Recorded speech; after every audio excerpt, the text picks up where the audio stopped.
Colossenses, capítulo 1, versículo 13.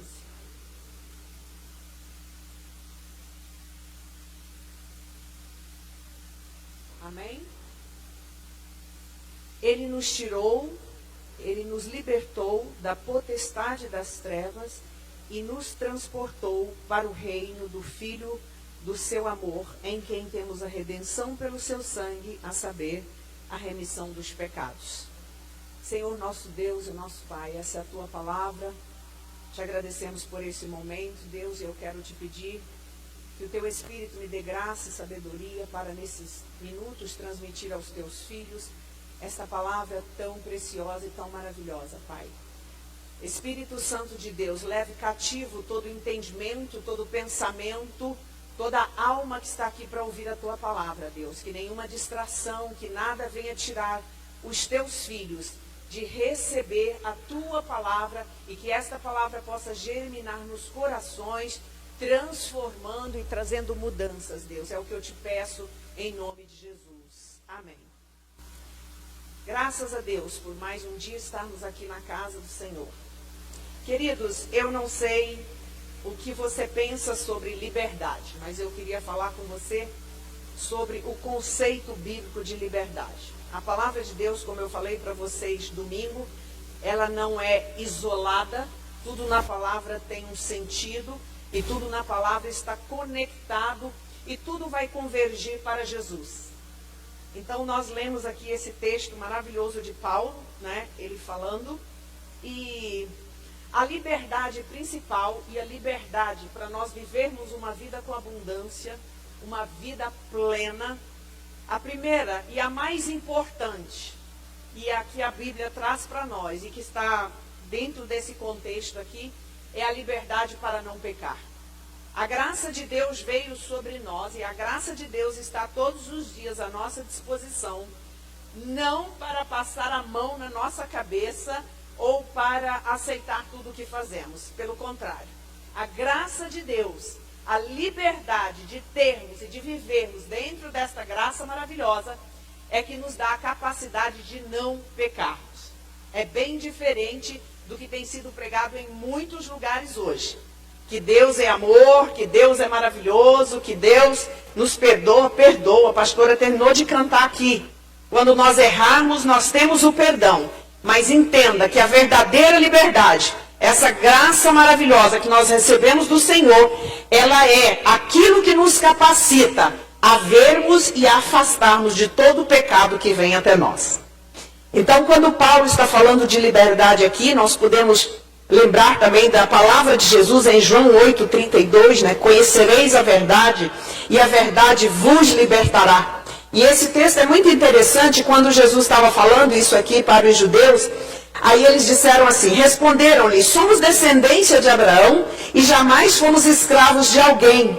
Como tu dizes sereis livres? Replicou-lhe Jesus, em verdade vos digo que todo que comete pecado é escravo do pecado. Se, pois, o Filho vos libertar, verdadeiramente sereis livres. O conceito de pecado, para mim e para você, não é um conceito de prática. É um conceito de acidente no percurso.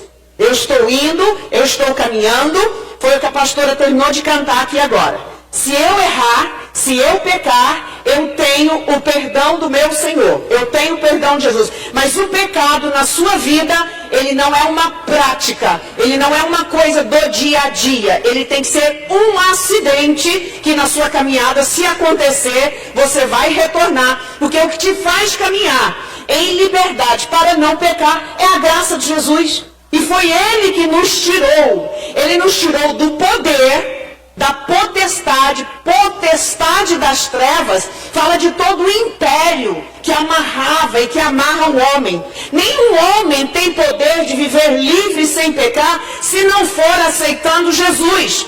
Pode ser inteligente, pode ser forte, pode ser rico, pode ser poderoso. Você só consegue se livrar do pecado, se libertar do pecado, se reconhecer que é pecador e aceitar Jesus como seu Salvador. Não tem outra maneira, não tem outra forma. E é isso que Paulo vai mostrar de forma muito clara aqui. E isto é o princípio da vida abundante. é uma coisa difícil para algumas pessoas reconhecer.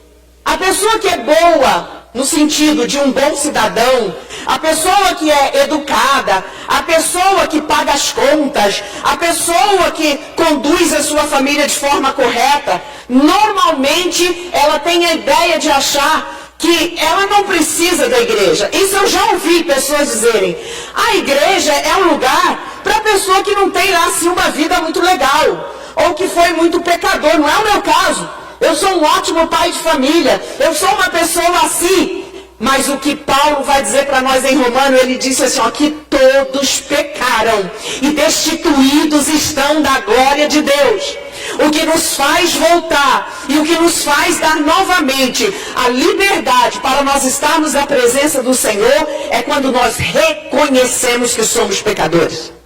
Reconheça isso. E nós precisamos reconhecer sempre que durante a nossa caminhada aqui, nós precisamos retornar, nós precisamos voltar, nós precisamos nos arrepender. Nós aceitamos Jesus e nos arrependemos, mas constantemente, na nossa caminhada, nós precisamos arrepender novamente. Porque a gente erra novamente e a gente precisa novamente reconhecer.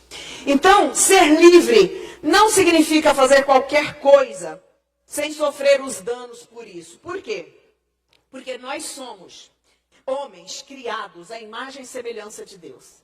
Desde o momento em que Deus soprou em nós o fôlego de vida, sabe? Essa vida que Deus te deu, ela é como uma moeda, que você vai gastar ela uma vez só.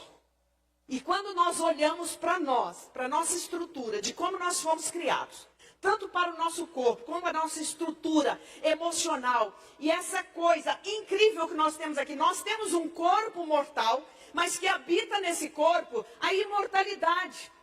O escritor Eclesiastes diz que Deus colocou em nós a eternidade. Você já pensou sobre a grandeza de quem você é ao ser criado à imagem e semelhança de Deus? Você morre nesse corpo. Um dia vamos morrer, mas aqui dentro de nós existe uma essência que ela veio do próprio Deus quando Ele sopra em nós o fôlego de vida. E essa é imortal. Então, desde o momento em que você, homem, que morre no corpo, mas tem uma imortalidade dentro de você, você nunca será plenamente liberto e plenamente feliz se você não voltar para o seu Criador. Se você não reconectar com Ele. Porque tudo aqui na terra pode ser muito bom, mas não vai suprir o lado eterno e imortal que existe dentro de cada um de nós. Mas você que recebeu Jesus, você que foi arrancado do império das trevas, você recebeu isto aí, você recebeu essa vida abundante, você recebeu essa reconexão com Deus. Então você não pode fazer exatamente o que você quer. A liberdade em Cristo não é para isso. Não. Primeiro, a liberdade nos ajuda a reconhecer que nós fomos criados à sua imagem e semelhança. Porque você não pode também gerir a sua própria vida. Meu irmão, até para você chegar aqui na igreja hoje, para eu chegar aqui hoje, foi porque Deus permitiu que eu chegasse. De que forma? Gente, o fôlego de vida que nós temos, ele é dado por Deus. Ele é sustentado. Deus mantém todo um ecossistema impressionante para que eu e você respiremos. Já pensou nisso? Se você sai daqui e vai para o espaço sem condições corretas para isso, você vai morrer, porque lá vai lhe faltar o ar. Então nós estamos numa terra que foi preparada, foi criada por Deus, com a incidência dos raios solares, com a fotossíntese que as árvores fazem, para que eu e você possamos respirar. Então a vida que foi dada a nós, essa vida maravilhosa, que muitas pessoas hoje batem no peito e dizem assim, eu faço o que eu quiser com a minha vida. Quem tem temor, quem foi tirado do império das trevas, a primeira coisa que você tem que ter é cuidado com a sua vida. O que eu faço com ela? Para onde eu vou? O que eu faço com a minha vida? E isso implica até no que você come, ou na quantidade que você come, por incrível que pareça. Porque esta vida aqui, ela é preciosa demais. Ela foi dada por Deus. Então a liberdade não é para você fazer o que quer com a sua vida, até porque um dia Deus vai pedir conta dela. E aí o apóstolo Tiago diz para nós, Tiago 4,13. Vocês agora dizem, hoje ou amanhã iremos a tal cidades e lá passaremos um ano, faremos negócio, teremos lucros. Vocês não sabem o que acontecerá amanhã. Tem muita gente que está programando para viajar amanhã. Se Deus permitir que você viaje. Porque eu e você só sabemos até agora. Amanhã nós não sabemos o que acontecerá. Aí o apóstolo Tiago diz assim, o que é a vida de vocês? Vocês, do ponto de vista da eternidade e daquilo que nós não temos controle, é como a neblina que aparece por um instante e logo se dissipa. Em vez disso, vocês deveriam dizer, se o Senhor quiser, nós viveremos como faremos isto ou aquilo. Se o Senhor quiser. A sua vida, ela é livre, ela foi liberta, mas para você viver debaixo da vontade de Deus. Então amanhã nós faremos isso ou aquilo, isso vai fazer com que você deixe de programar? Não, pode programar, mas saiba que um passo para você dar depende do seu Criador, depende do seu Deus. Isso é vida abundante, quando você entende esses princípios. Que tipo de liberdade você está buscando? Ou acha que ela é verdadeira? O escritor aos Provérbios diz que há caminhos que ao homem parece direito, parece o caminho certo. Mas os caminhos desses são de morte. Quantas pessoas você conhece que estava num caminho e disse, não, aqui é por aqui que eu vou. Esse é o caminho certo para mim. E foram caminhos de morte. Foram caminhos de destruição. E quando nós vivemos em Cristo a verdadeira liberdade, Ele nos dá a capacidade e a sabedoria para andar no caminho dEle. Bem-aventurado o varão que não anda segundo o conselho dos ímpios. Nem se detém, nem para no caminho dos escarnecedores, nem se assenta na roda dos escarnecedores. Salmo 1, você conhece bem esse texto, né? Porque há caminhos que parecem ser certos para nós, como humanos, mas Deus vê lá na frente, Deus vê o futuro. E Ele nos dá a sua palavra, que vai dizer também no Salmo 105, que ela é lâmpada para os meus pés e luz para o meu caminho. A palavra de Deus alumia, traz direção para aquilo que está no seu entorno, ou seja, para agora, para o que está perto, mas ela direciona também para o que está mais longe. Luz para o caminho, fala da caminhada, fala por onde você está passando, fala de projetos, fala aquilo que você está vivendo. É a palavra de Deus que nos ensina. E quando você tem essa liberdade, quando você foi tirado do reino das trevas, você vai recebendo tudo isso para você viver e agradar ao Senhor. Isso é vida abundante. Não tem vida abundante fora desses conceitos. Não tem. Não adianta você procurar. Então é por isso a razão que nós precisamos voltar à verdadeira liberdade em Cristo. Ele nos libertou do poder das trevas. Trevas só tem condição de sair de lá quando Jesus te arranca. Você conhece pessoas que têm tentado sair e não têm conseguido, não conhece? Eu conheço, vocês conhecem, todos aqui conhecem. Por quê? Porque precisa reconhecer que determinados lugares só Cristo nos arranca. Só Deus nos tira. Só a palavra pode penetrar. E eu gosto muito da palavra de Hebreus, que diz que a palavra de Deus ela é tão poderosa, ela tem o poder de penetrar até a divisão da alma e do espírito. Esse lugarzinho é um lugar difícil até de explicar didaticamente. Né? Os teólogos explicam bem isso, mas é difícil até de explicar, porque alma e espírito estão muito interligados, certo? Mas a palavra de Deus, que você conhece, que você ouve aqui nesse púlpito toda semana, que você lê na sua casa, ela tem um poder de penetrar até nesse lugar, das juntas e medulas, e é apta para discernir pensamentos e intenções do coração. Ninguém tem esse poder, nem o melhor psicólogo não tem.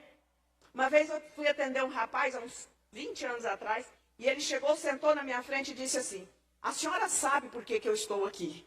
Eu disse, não, jamais. Se você não abrir a boca e me disser quem você é, aqui você veio, contar a sua história, eu não sei mesmo. Mas ele achou que tinha um jeito que denunciava o que estava aqui no coração dele. Falei, não, meu filho, Pode contar a sua história aí, no final ele me contou.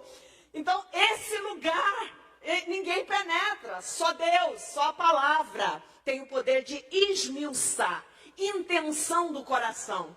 É por isso que Jesus disse assim, olha, ouviste o que foi dito aos antigos, não adulterarás, ato consumado. Os dois que eram pegos em adultério eram apedrejados, essa era a lei, lá no Antigo Testamento. Eu, porém, vos digo, Jesus, na graça, ele reporta a lei para falar como é na graça. Eu, porém, vos digo, qualquer um que atentar numa mulher para cobiçar, já no coração adulterou. Não é muito mais forte isso? Não é muito mais profundo? Ou seja, Jesus vai na raiz do problema. Onde é o nascedouro do adultério? Onde é o nascedouro do pecado? No coração, lá dentro. Às vezes você não teve nenhum gesto ainda, mas lá no coração já tem um desejo. E aí Jesus diz, eu porém vos digo. Olha onde ele vai. Então, isso é lindo. Isso é uma vida de liberdade. Jesus nos chamou, nos tirou para dar essa vida abundante. E esses conceitos, né? O domínio de Satanás e dos poderes do mal. Se te falta força para abandonar determinadas coisas que te prejudicam, saiba que você pode estar debaixo desse domínio. Há cristãos que foram chamados por Jesus. Há cristãos que estão dentro da igreja, mas ele ainda está sob algum domínio que ele próprio não permitiu que a palavra, que o Espírito trabalhe lá no fundo da sua alma, lá no fundo do seu coração e arranque dali de dentro aquilo que não serve mais ao Senhor. Saiba disso. Enquanto você estiver aqui, enquanto essa porta estiver aberta, nós costumamos dizer que a igreja é uma UTI, é um hospital. Tem leito, tem enfermaria, tem UTI, né? Tem aqueles pacientes mais difíceis, mas se você está aqui, você precisa entender que esse poder e esse domínio que Jesus te tirou, ele te tirou para uma vida abundante. Não permaneça capengando com coisas na sua vida. Eu sempre digo para os alunos, para os casais, para quem eu dou aula aqui, não vale a pena você ficar no limbo quando se trata do evangelho. Venha de verdade, vista a camisa, porque senão você não goza os prazeres e os pecados do mundo e nem recebe aquilo que Deus tem para você e para nós aqui. Deus está te chamando para esse momento, é hora de você pensar nisso. Nós estamos próximos da volta de Jesus. Não fique cocheando, não fique em cima do muro, saia daí. Em cima do muro é o lugar mais fácil para Satanás te derrubar. Venha para a fé, venha para o arrependimento, venha para a confissão de pecado, venha para a palavra, ame esta palavra, ela te liberta, ela me liberta constantemente.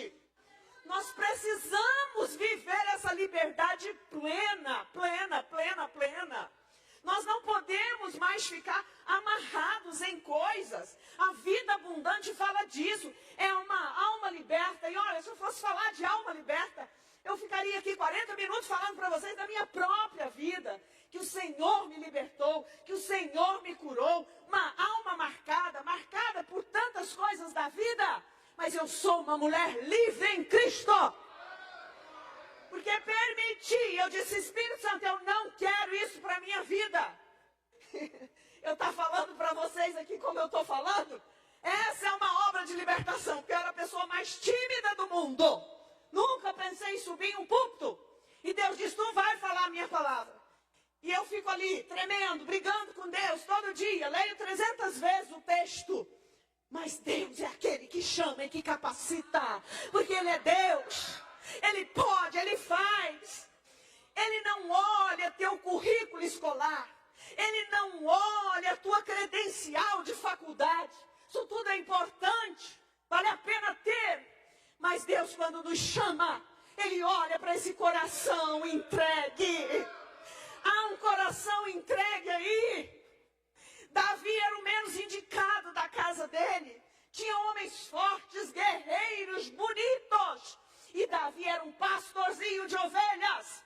E até o Samuel se enganou quando Deus disse, quando passou aquele monte de gente na frente dele. Não é esse. Tem mais algum? Tem. um franzino lá no campo. É esse um homem segundo o meu coração. Davi foi um homem segundo o coração de Deus, sabe por quê? Davi errou feio. Feio, feio, feio. Mas um homem segundo o coração de Deus é um homem que tem capacidade de arrependimento.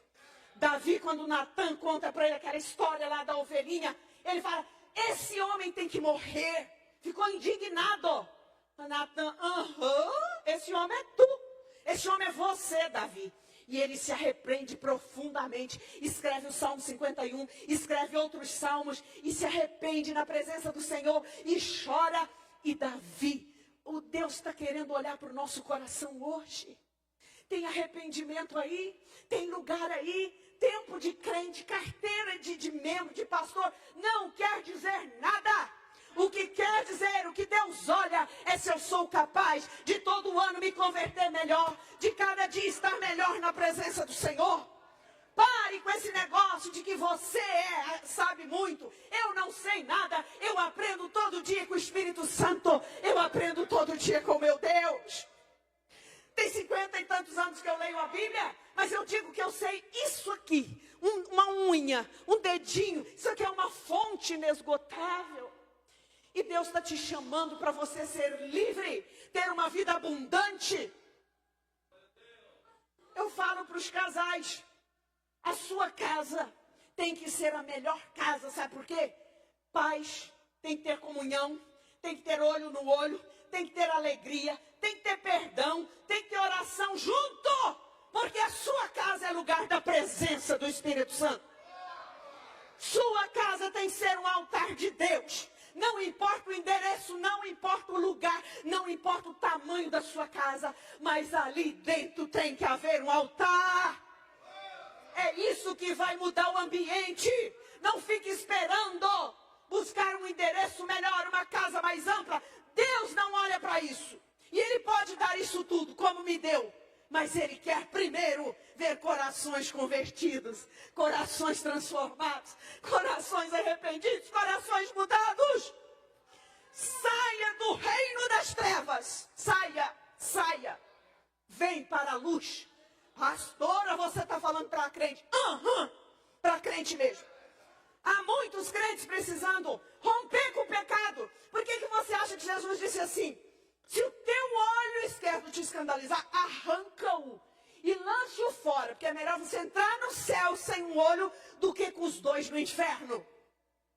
Jesus não está querendo que você motile o seu corpo, não. O que Jesus quis dizer com essa palavra é que eu e você, que saímos do reino das trevas, nós temos que ter uma atitude radical com o pecado. Você é radical em muitas coisas. Malha feito não sei o quê, para ficar bonita e forte. Para vestir aquela camisinha, mamãe, tô forte.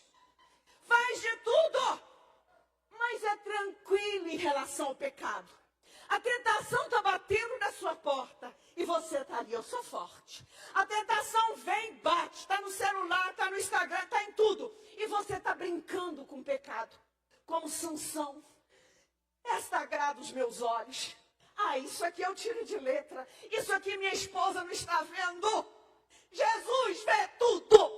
Ele está vendo tudo. Os seus olhos são como chama de fogo. Ele te tirou do reino das trevas e te transportou para o reino do seu Filho amado. Para que você viva uma comunhão íntima com Ele, plena. Vida abundante fala disso. Vida abundante não é uma conta gorda no banco, não é, apesar disso ser bom. Não é, queridos. Eu já estive nos dois processos, uma vida de muita pobreza e hoje uma vida de muita fartura. Isso não é base para nada da minha comunhão com Deus. Nunca foi. A minha comunhão com Deus depende de um coração contrito, derramado na presença dEle todos os dias. De eu pensar assim, eu preciso agradar o meu Pai. Hoje eu não posso deixar de agradar. Então você foi tirado para essa vida abundante do domínio de Satanás e dos poderes do mal. Se te falta força para sair de qualquer coisa que te prejudica, venha. Jesus, quando morreu na cruz, aconteceu um fato interessante. Houve trevas sobre a face da terra. 3 horas de trevas. Sabe o que significa isso? Que nós podemos conjecturar. Todo aquele peso do pecado, da escuridão dos nossos pecados, estava na cruz. Estava sendo entregue na cruz. Para que hoje você viesse para a luz. Para que você tivesse esta liberdade em Jesus. Trevas moral, trevas espiritual, aprisionamento, tudo estava ali para nos livrar das trevas do pecado. A escuridão na cruz foi um fenômeno que mostrava a indignação de Deus pela morte do seu filho pelos nossos pecados.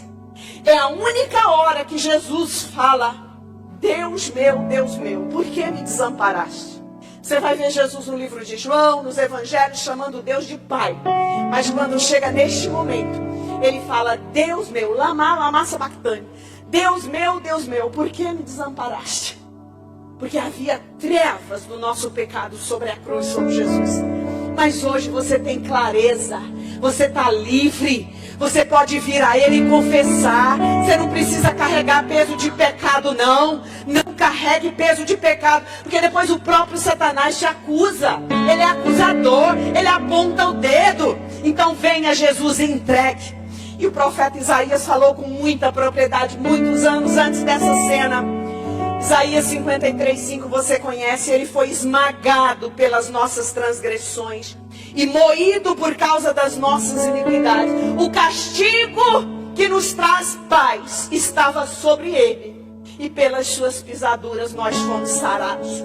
Você tem paz hoje, paz na sua alma, paz na sua mente, paz no seu coração, porque aquele Jesus foi esmagado lá na cruz, para que hoje você pudesse sentir essa paz que excede todo entendimento.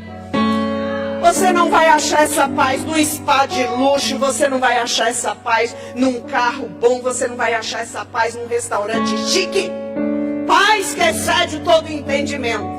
Ela pode estar nesses lugares, mas ela só vem porque você recebeu Jesus no seu coração.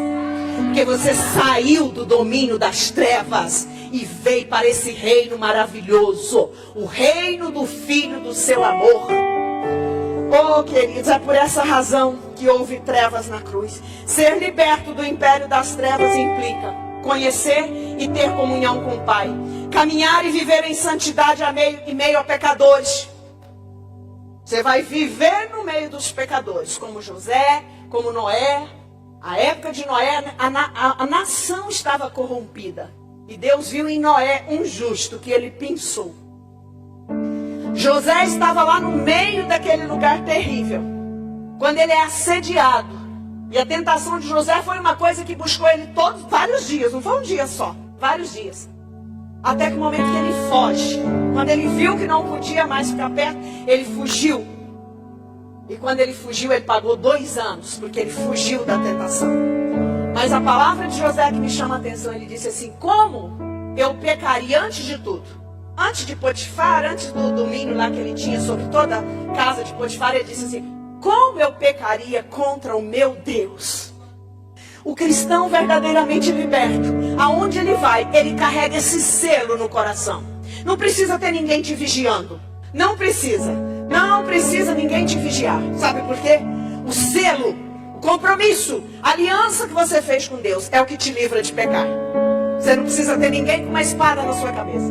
O pastor não vai ficar vigiando você, ninguém vai te vigiar. Mas tem um selo, tem uma aliança no seu coração. É isso que te afasta do pecado.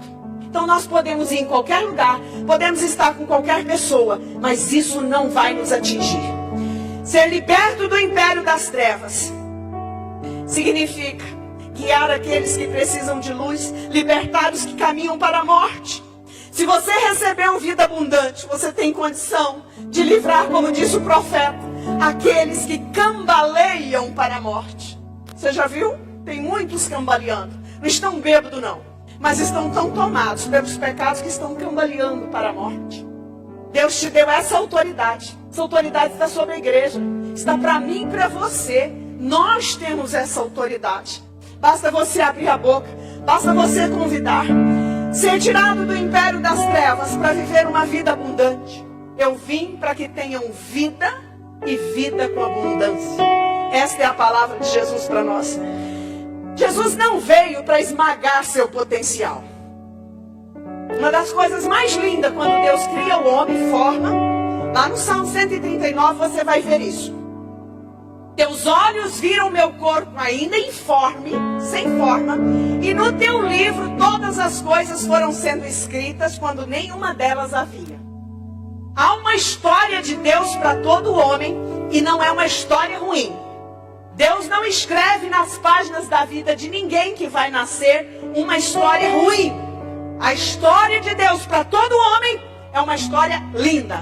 Agora, Deus não tem culpa da família que você nasceu, quem foi o teu pai, o que ele te deu, o que não te deu. Deus não tem culpa disso. Mas eu sei de uma coisa, a história de Deus. E se você vem para Deus, já depois de velho ou em qualquer idade, Deus vai reescrever a sua história. Jesus veio para te dar vida e vida com abundância. Para te dar bênção, para te abençoar. Se eu fosse perguntar a cada um aqui, você vai ter bênção para contar que Deus já fez na sua vida, ou que está fazendo, ou que ainda você tem promessa de que fará. Isso é vida abundante. E a bênção de Deus que Ele determinou para o povo judeu, lá em Deuteronômio 28, Ele disse, eu não entendi esse texto, juro para vocês, pastores, que eu não entendi esse texto. Por que um Deus bom coloca diante do povo escolhido dele a bênção e a maldição? Pastor, não era mais lógico Deus colocar a sua bênção?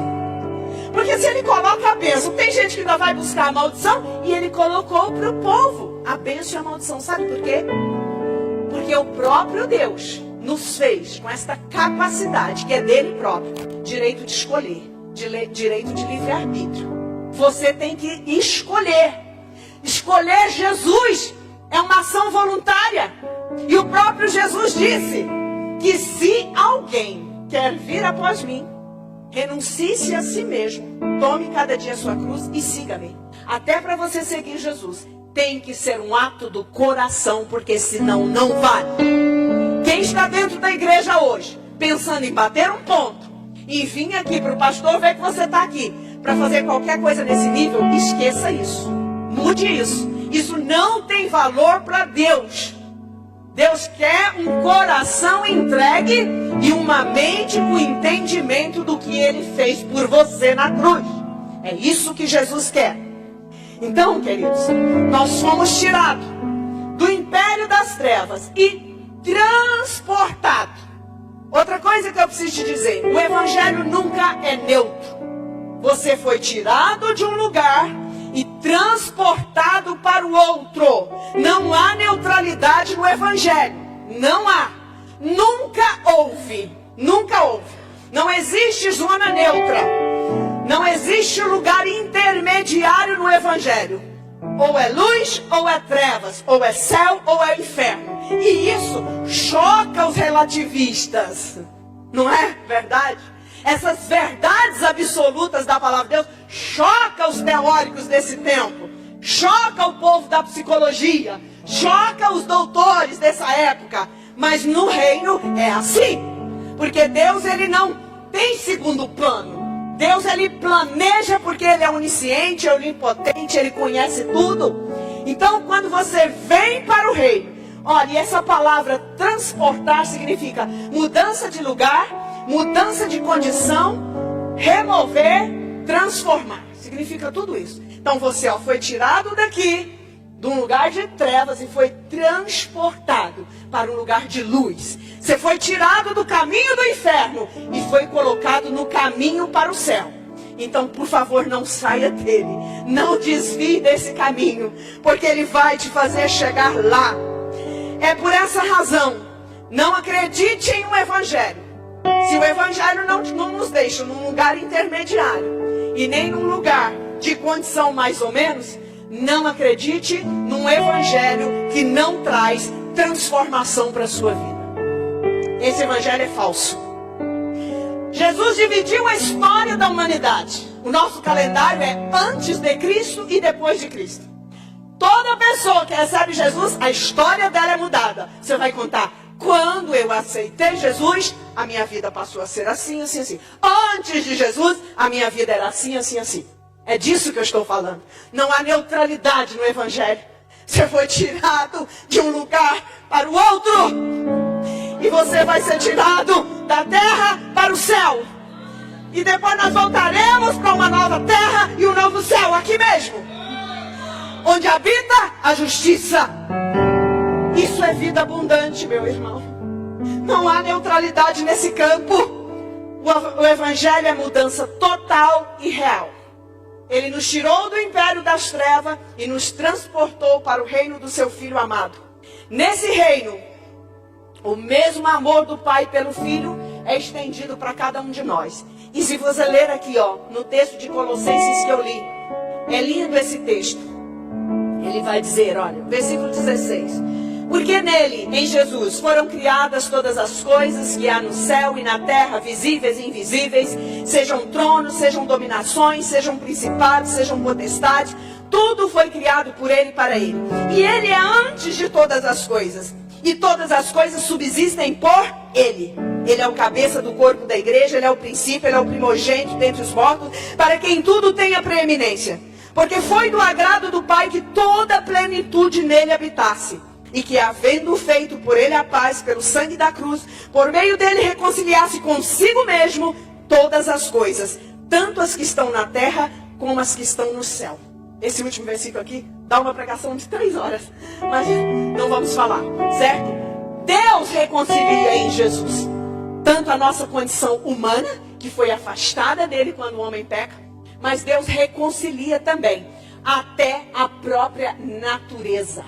Porque você sabe que ao aceitar Jesus, toda a nossa vida é transformada. A sua consciência daquilo que você tem que cuidar também acontece. Então é esse reino que nós viemos. E nele habita toda essa plenitude. Um reino que dá vida abundante. Pois a base dele é paz, a justiça e o amor. Se você olhar para as guerras hoje, o que fomenta uma guerra? A injustiça. E o que faz com que a guerra aconteça?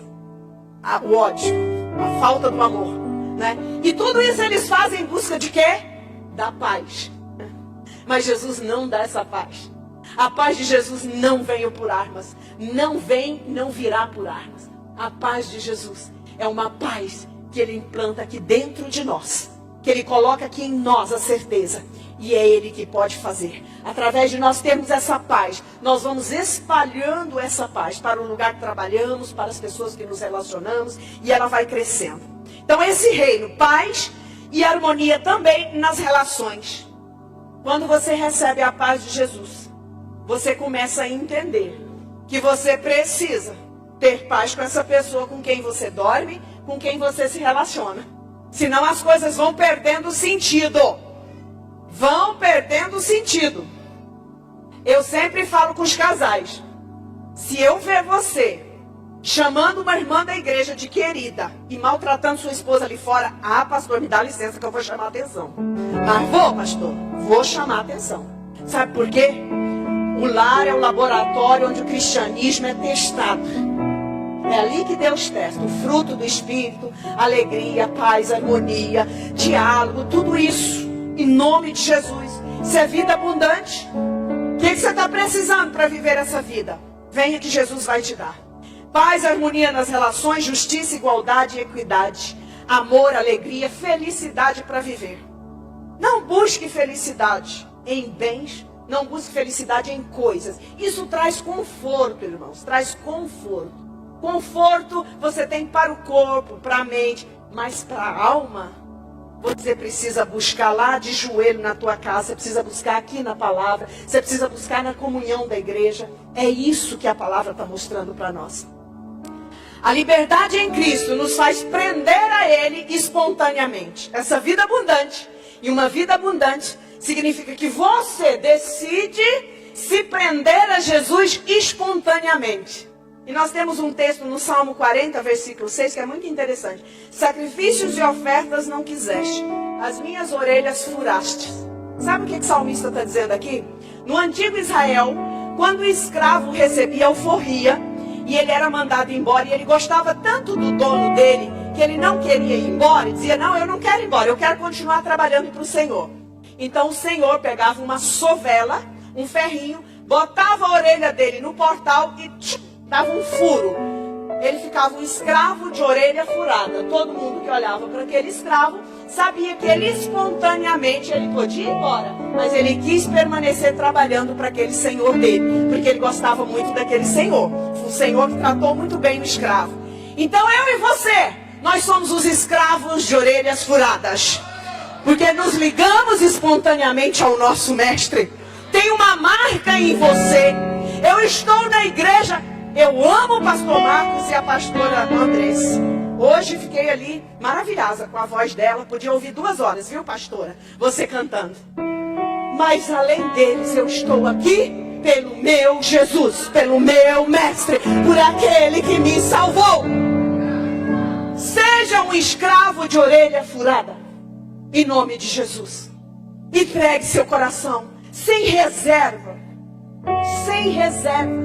Nós estamos numa época em que as famílias, em que a psicologia, em que a ciência ressalta o teu ego até a última instância. Se eu fosse falar disso aqui para vocês, eu teria N coisas para falar. Mas o ego das pessoas hoje são inflados. As crianças já crescem com o ego inflado.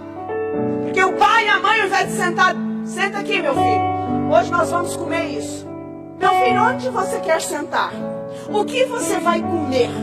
Eu pergunto, irmãos, uma criança de 2, 3 anos, bote ela sentada, diga para ela, hoje nós temos arroz, feijão e ovo para comer. Ou nós vamos no restaurante, mas podemos comer bife e batata frita somente. Entende? Nós estamos assim, os egos já crescem inflados. E as pessoas perdem os conceitos da palavra. Perdem os conceitos do que é ser um servo. Espontaneamente, entregue, voluntariamente. No reino de Deus só serve aquilo que for do nosso coração. Aí o salmista diz, ó, agrada-me fazer a tua vontade, ó Deus meu. A tua lei está dentro do meu coração. Você só precisa crer e confessar. Quer sair do reino das trevas para viver uma vida abundante? Basta você dizer, Jesus, tome conta da minha vida. Mas olha, se você entregar para Jesus a sua vida, entregue mesmo, sem reserva. Não tenha medo de entregar tudo, não. Você nunca vai se arrepender daquilo que você entrega para Jesus. Nunca, nunca. Principalmente o coração. Principalmente o coração. Eu poderia contar aqui para vocês várias coisas que Deus já fez na vida do pastor Hélio. Porque é um homem entregue na obra do Senhor. Uma vez, quando nós tínhamos o dinheiro para comprar um apartamentozinho pequeno no Rio de Janeiro, eu era muito nova, com 2 crianças pequenas, grávida de outra. Eu nem me ligava muito em finanças, ia cuidando dos filhos, ia deixando ele trabalhar. A gente estava com dinheiro para comprar um apartamento. O Edson pega todo o dinheiro do apartamento e constrói uma igreja na favela lá, no Morro da Coroa, no Rio de Janeiro, para os irmãos.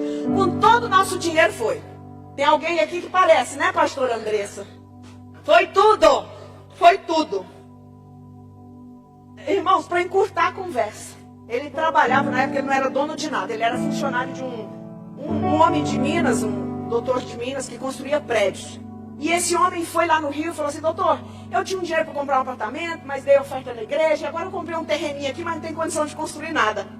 Aquele homem pegou 20 homens que trabalhavam em Juiz de Fora, que eram os pedreiros dele, construtores dele, falou assim, ó, eu vou botar aqui 20 homens aqui para construir essa casa em 6 meses, eu quero você morando aqui em 6 meses.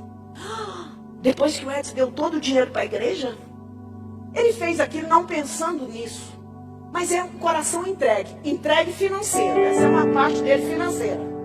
Isso aí, eu acho que é a última instância que a maioria converte na igreja, sabe? Finanças. Que é uma área difícil do povo se converter. Mas nós somos muito, olha, agarrados ao terreno. Entrega a sua vida. Suas finanças, seja pouco, entrega para Jesus. Fala, me ajuda a administrar. Jesus entende de finanças, de matemática, de conta, de tudo. 2 e 2 para Deus pode não ser 4, pode ser muito mais. Entenda isso. Quando eu falo de entrega, é tudo. Jesus quer tudo. Não estou falando de você trazer seu dinheiro para a igreja, não. Estou falando para você entregar e dizer, Deus, o que eu faço com tudo que é meu? Ele quer saber disso. Você fica muito restrito quando quer cuidar da sua vida. Uma vida abundante significa deixar Jesus dirigir a minha vida. Eu vejo muita gente aqui com potencial, mas Pai fica retendo. Não retenha mais do que é devido. Entregue. Você vai ter vida abundante. Coloque a mão no seu coração que eu quero orar por você. Me perdoe. Me exaltei um pouco hoje. Depois eu fico com vergonha. Meus filhos falam assim: mãe, para mãe, sapatinho de fogo, né? Senhor meu Deus e meu Pai, eu quero te louvar pela tua palavra, Deus. Ela é a verdade imutável e absoluta, Senhor. Que essa verdade entre nos corações e nas mentes, Senhor. Que nós não esqueçamos desta palavra, Deus, porque é a tua palavra. Tu nos tirou do império das trevas. Só o Senhor podia tirar. Ninguém tem poder de arrancar o homem do império das trevas. Pensamentos, emoções, sentimentos, coração preso. Mas em nome de Jesus, Pai, eu creio que o Senhor pode libertar vidas que ainda estão presas em algumas coisas. E o Senhor conhece cada um dos teus filhos que estão aqui nessa noite. O Senhor não envergonha ninguém, mas o Senhor fala, o Senhor convence, o teu Espírito convence o homem do pecado, da justiça e do juízo. Eu oro pela tua noiva querida, Pai. Eu oro pela tua igreja, porque eu sei que o Senhor está purificando, o Senhor está limpando, porque o Senhor vai buscar uma noiva santa. Em nome de Jesus, receba os corações que estão confessando coisas da tua presença, Pai. E dê força para os teus filhos rejeitarem, virarem as costas para o pecado, Deus, e viver uma vida abundante, uma vida entregue em todos os sentidos, Pai. Eu te peço em nome de Jesus e te agradeço, Deus. Amém, Senhor.